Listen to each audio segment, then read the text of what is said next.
Welcome to Telangana వెలుగు. ఇటు మంచు విష్ణు అలాగే మంచు మనోజ్ మధ్యలో మాటల యుద్ధం, ట్విట్టర్ యుద్ధం మొదలైందని చెప్పేసి కూడా చెప్పుకోవచ్చు. గత కొన్ని రోజులుగా ఇటు మంచు మోహన్ బాబుకి, మంచు విష్ణుకి అలాగే మంచు మనోజ్ కి అస్సలు పడడం లేదు. ఇదే అంశం పైన మోహన్ బాబు గారు TV9 రిపోర్టర్ పైన కూడా దాడి చేయడం, తర్వాత అతని పైన కేసు ఫైల్ కావడం, తర్వాత అది కాంప్రమైజ్ అయ్యిందో ఏదో కానీ విత్డ్రా చేసుకోవడం అనేది జరిగింది. ప్రస్తుతం దానికి సంబంధించి బెయిల్ అవి ఇవన్నీ గొడవలు అనేది చూసినాం.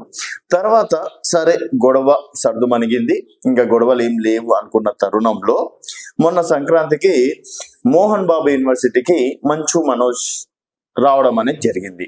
సో ఇక్కడ మంచు మనోజ్ వచ్చిండు, వారి ఫ్యామిలీని తీసుకొని రావడం, తర్వాత అక్కడ పోలీసులు అడ్డుకున్నారు. సో మీరు పర్మిషన్ లేని లోపలికి వెళ్ళొద్దు, మీ పైన కేసు ఉంది అది ఇది అని చెప్పేసి. తర్వాత మోహన్ బాబు గారు కూడా అలో చెయ్యొద్దు అని చెప్పేసి కూడా కేసు పెట్టినట్టు కూడా తెలుస్తుంది. ఇదే అంశం పైన తను అక్కడ బయట నుంచి వాచ్మెన్ ఎలుగుబంటి అది ఇది అని చెప్పేసి వాగడం, ఇట్లాంటివన్నీ కూడా చూసినాం.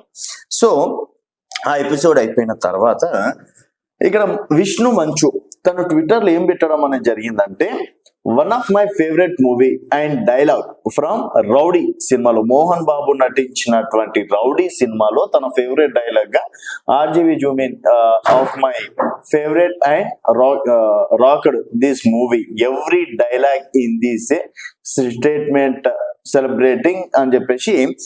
సో మోహన్ బాబు గురించి పెట్టిండా లేకపోతే ఇంకెవరి గురించి అన్నా పెట్టిండా అనేది మనకైతే క్లారిటీ లేదు.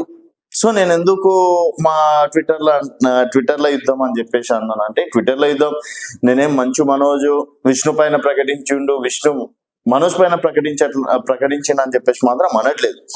కాకపోతే వాళ్ళిద్దరు ట్విట్టర్లలో నువ్వా నేనా అన్నట్టుగా కొనసాగుతున్నారు. ఇక్కడ ఈ డైలాగ్ ఏంది అంటే ఒకసారి విందాం.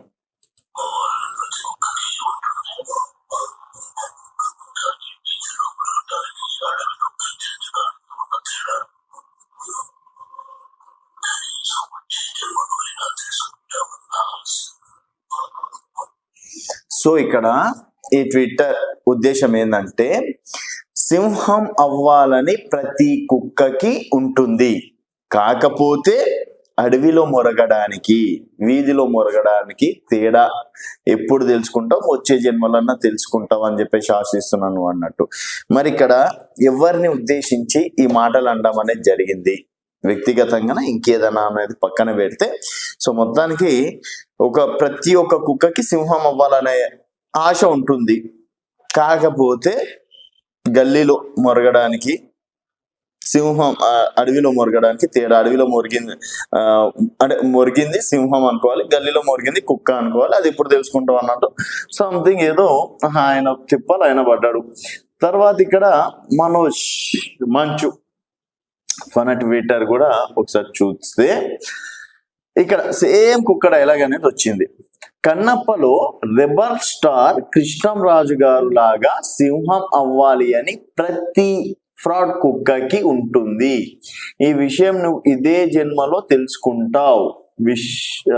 సో పేరెందుకులే, ఇక్కడ చూసుకున్నట్టయితే పాపరాయుడు, భక్త కన్నప్ప, బొబ్బిలి బ్రహ్మనాయుడు, ఇట్లాంటివి అంటే కృష్ణంరాజు గారు నటించినటువంటి సినిమాలు. ఇక్కడ కూడా ఒక కుక్క డైలాగ్ వచ్చింది. ఏంది? కన్నప్పలో రెబల్ స్టార్ కృష్ణంరాజు గారు సింహం అవ్వాలని. సో భక్త కన్నప్ప ఎంత హిట్ అయింది అనేది తెలిసిన విషయమే. సో భక్త కన్నప్పని సో అదే టైప్ లో ఇప్పుడు మంచు విష్ణు నటిస్తున్నారు భక్త కన్నప్ప. సో అక్కడ కృష్ణంరాజు సింహం లాంటోడు. సో భక్త కన్నప్పలో సింహం లాంటోడు కృష్ణంరాజు. సో నువ్వు ఎప్పుడు తెలుసుకుంటావు అని చెప్పేసి సంథింగ్ ఫ్రాడ్ కుక్కకి ఉంటుంది సింహం అవ్వాలి అని, అంటే కృష్ణంరాజు లాగా అవ్వాలి అని ప్రతి తెలిసి ఉంటుంది, బట్ నువ్వు ఈ జన్మలోనే తెలుసుకుంటావు అని చెప్పేసి కూడా చాలా క్లారిటీగా చెప్పడం అనేది జరిగింది. ఇక్కడ కామన్ గా ఏంటంటే కుక్క అనే డైలాగ్ కామన్ గా వచ్చింది. మరి వారు కుక్క అని సంబోధించారు, వీరు కూడా కుక్క అని సంబోధించడం, మరోసారి మంచు ఫ్యామిలీలో యుద్ధం మొదలయ్యిందా అనేది చూడాలి. మరి ట్విట్టర్లకి మరి మోహన్ బాబు గారు ఏం రెస్పాన్స్ అవుతారు, ఏంది మరి ఆస్తి పంపకాలు ఇంకా విషయం సాల్వ్ గా లేదా ఇంకెన్ని రోజులు ఈ విధంగా ఉంటుంది అనేది మరి దానికి సంబంధించింది ఏందో గాని. సో సిచ్యువేషన్ అయితే ఇది. దీనిపైన మీ అభిప్రాయాలు కింద కామెంట్ రూపంలో తెలియజేయండి. చూస్తూనే ఉండండి తెలంగాణ వెలుగు.